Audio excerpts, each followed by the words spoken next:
n'y a pas plus sérieux et plus cadré qu'une chaîne info.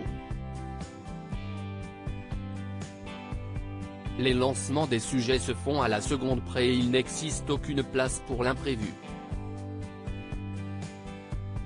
Pourtant, une chose totalement inattendue a eu lieu lors de l'émission Les Informés du matin. Lundi 24 octobre 2022, alors que Marc Fauvel présentait son programme et parlait d'un sujet on ne peut plus grave puisqu'il était question du meurtre de la petite Lola et la tentation d'une justice expéditive, l'alarme à incendie s'est déclenchée. Ça on n'avait jamais eu l'alerte incendie en direct, a lancé le présentateur.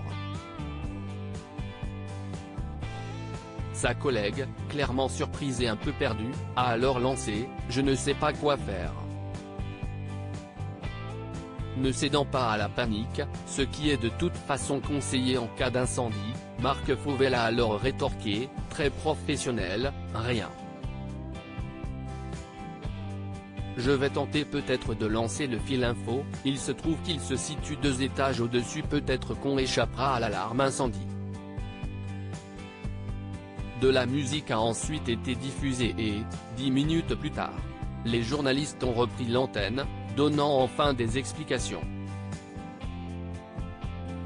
9h28 sur France Info.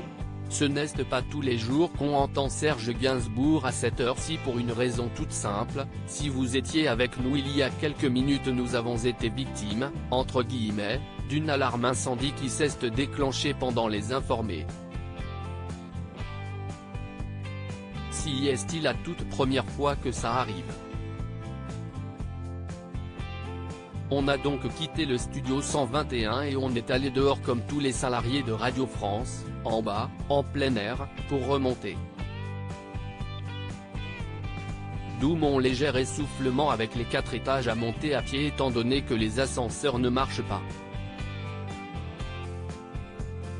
Tout ça pour vous donner le micro dans de bonnes conditions, ce que je tente de faire tant bien que mal ce matin, a déclaré Marc Fauvel avant de passer la main à sa collègue Camille Revel. Si l'alarme qui s'est déclenchée n'a pas été synonyme d'incendie, en 2014, de vraies flammes avaient ravagé Radio France.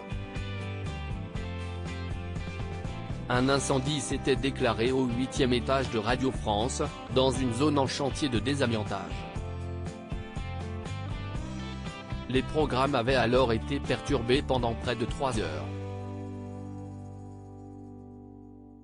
France Inter, France Info, France Musique et France Culture avaient toutes fini par reprendre vers 16 heures.